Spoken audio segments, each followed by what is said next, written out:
లారీల మనుషులు, బస్సుల ఉష్కే, ఆటోల గొర్రెలు, ట్రాలీ బండిల పబ్లిక్, బైక్ మీద బర్రెలు, కార్ల షాపలు పట్టుకోవరు.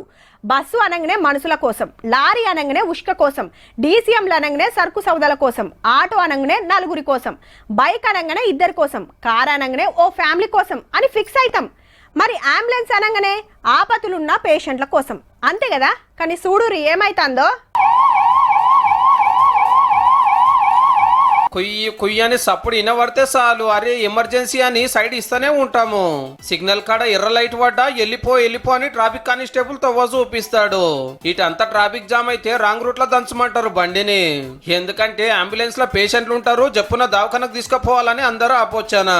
అయితే డయాగ్నోస్టిక్ లాబొరేటరీస్ గురించి, డెడ్ బాడీస్ గురించి, డెడ్ బాడీస్ ట్రాన్స్పోర్టింగ్ అంబులెన్స్ ఏందండి? అంబులెన్స్ తీసుకెళ్ళి వాడికి ఎందుకంటే సార్ ఒక బ్లడ్ శాంపుల్ తీసుకెళ్లి డయాగ్నోస్టిక్ లాబొరేటరీ ఇవ్వడానికి తీసుకెళ్తున్నారు. ఫిజియోథెరపిస్ట్ తీసుకురావడానికి అంబులెన్స్ లో పెడుతున్నారు. అవన్నీ జోక్స్ నేను సర్వే చేశాను. అగనట డెడ్ బాడీలు, నర్సులు, స్టాఫ్, మందు గోళీలు, మిషన్లు వంటవైతేప్పుడు కూడా సైరన్ మోగిస్తురట.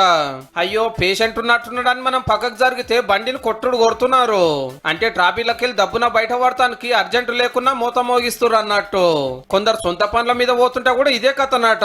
సైరన్ వేసుకోండి, సిగ్నల్ క్రాస్ అయ్యి ముందు వెళ్ళి స్టాప్ చేసి వడ అండ్ కాఫీ తీసుకున్నారు. అంబులెన్స్ అంటే ఎవరు ఆపరు, చెకింగ్ చెయ్యారు.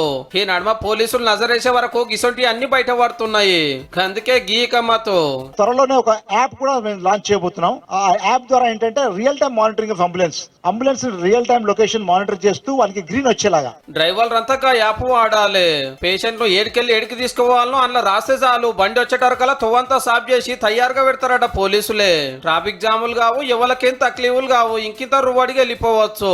ఎమర్జెన్సీ బండిని ఎమర్జెన్సీకే వాడాలి కదా మరి.